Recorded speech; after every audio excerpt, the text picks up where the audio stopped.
Assalamualaikum warahmatullahi wabarakatuh. Halo sobat kisah kehidupan. Bagaimana kabar Anda hari ini? Mudah-mudahan fine dan selalu dalam lindungan Allah Subhanahu wa taala.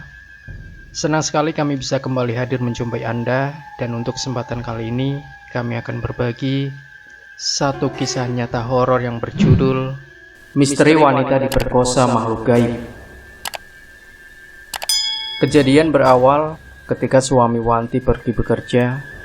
Suami Wanti bekerja terkadang keluar kota ataupun pulau. Dia orang yang suka merantau. Untuk menghidupi anak istri butuh perjuangan, dan suami Wanti lakukan itu. Tidak terkecuali hari itu. Dan suami Wanti sudah sekira 2 minggu berada di rumah, dan sekarang saatnya dia pergi untuk bekerja lagi. Dan seperti biasanya, sang istri menyiapkan perbekalan untuk sang suami tercinta. Dan pagi menjelang siang, sang suami Wanti pamit kepada Wanti untuk pergi bekerja. Sobat, biasanya suami Wanti pulang sebelum atau 2 bulan sekali. Sang suami juga pergi dengan tatapan anak dan istrinya, disertai doa, dan mereka pun kembali masuk rumah. Seminggu berlalu, suami Wanti berangkat kerja. Tapi pada hari ke-8 suami Wanti pulang, malah agak malam.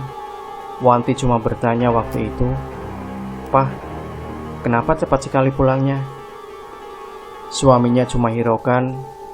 Dia cuma pergi ke dapur mengambilkan air serta makanan untuk suaminya, terus pergi ke kamar menidurin anak bungsunya. Malam makin larut ketika suami Wanti masuk ke kamar, namun dia seakan memberikan isyarat yang Wanti tahu apa artinya. "Sebentar, Pak."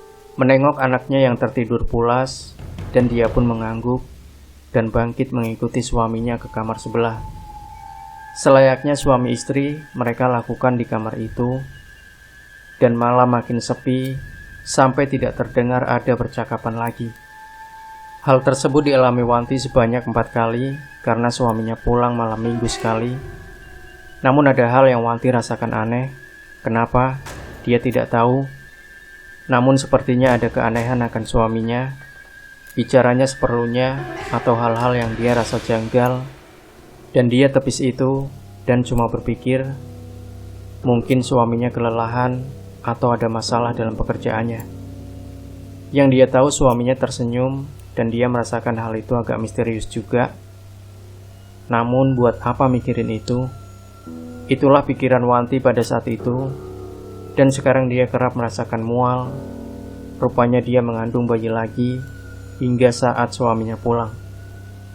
Namun heran, suaminya nggak pulang malam namun siang alias pagi hari. Tak sempat Wanti bertanya. Seperti biasa dia menyiapkan minum dan menawari makanan pada sang suami.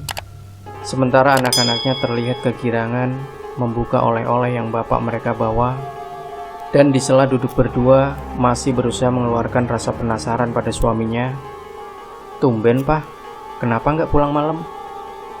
Dan pertanyaan Wanti mengejutkan suaminya. Yang dia jawab, "Ah, Mama, kapan saya pulang?" "Hehe, kan baru sekarang Papa pulang. Lagian lumayan banyak pekerjaan dan menambah penghasilan," jawabnya. Terasa tercekik tenggorokan Wanti. Dia termenung. "Kenapa? Terus siapa yang malam-malam suka datang? Itu kan suamiku." Namun baiklah. Papa suka pulang seminggu sekali dan Papa pulang malam. Dan itu membuat suaminya mengernyitkan dahinya. "Tidak kok, Papa baru pulang kali ini. Mama tahu sendiri kan beberapa lama Papa pulang." Namun Wanti masih ragu. "Betulkah itu, Pak?" tanyanya. "Terus siapa yang datang di malam-malam itu?" Dia terlihat riku. Sementara sang suami pun merasakan ada hal yang tidak beres yang dialami sang istri. "Sudah lama, ceritakan apa yang terjadi," katanya. Wanti menangis. Dengan agak terbata dia ceritakan apa yang dia alami saat suaminya berada di luar kota, dan Wanti meminta maaf. Suaminya termenung bingung dengan apa yang dialami oleh istrinya. Sementara di sisi lain, dia baru kali ini pulang. "Ah, siapakah yang menyerupai saya?" Dia pun bertanya pada dirinya sendiri. Dan penasaran itu terjawab. Dia dan Wanti menemui orang pintar yang mengatakan bahwa yang berwujud suami Wanti ialah siluman dan biasa disebut dengan genderuwo.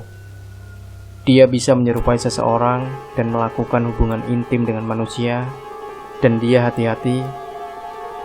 Itu bukan kesalahan istrinya, juga ialah rahasia Tuhan.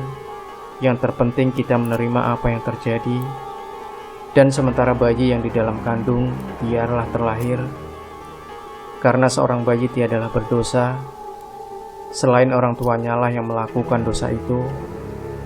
Dan juga berdoalah di saat siang dan petang supaya tak terkena bujuk rayu setan. Akhirnya Wanti dan suaminya pulang ke rumah. Sekarang mereka cuma pasrah kepada Tuhan sampai sang bayi dilahirkan. Dan apa yang terjadi? Sang bayi berkulit totol-totol dan berbulu lebat, ngeri, juga bahkan mungkin menakutkan. Tapi dia adalah ridho Tuhan, kita tidak menyalahkannya. Wanti cuma pasrah dan merasa berdosa kepada suaminya, yang alhamdulillah suaminya mengerti hal itu bukan kesalahannya semata, namun dari hasil tipu daya setan yang nyata dialami oleh istrinya. Dia cuma berkata, "Mah, segala sesuatu Tuhan yang punya, kita cuma menjalaninya saja, kita cuma bisa berdoa. Suatu saat nanti, ini tidak akan terjadi lagi kepada kita atau kepada orang lain. Amin." Demikian Sobat Kisah Kehidupan, sebuah kisah misteri wanita diperkosa makhluk gaib. Jangan lupa berikan komentar Anda, like, share video ini, subscribe channel Kisah Kehidupan, dan kembali nantikan kisah-kisah terbaru dari kami selanjutnya. Sampai jumpa. Wassalamualaikum warahmatullahi wabarakatuh.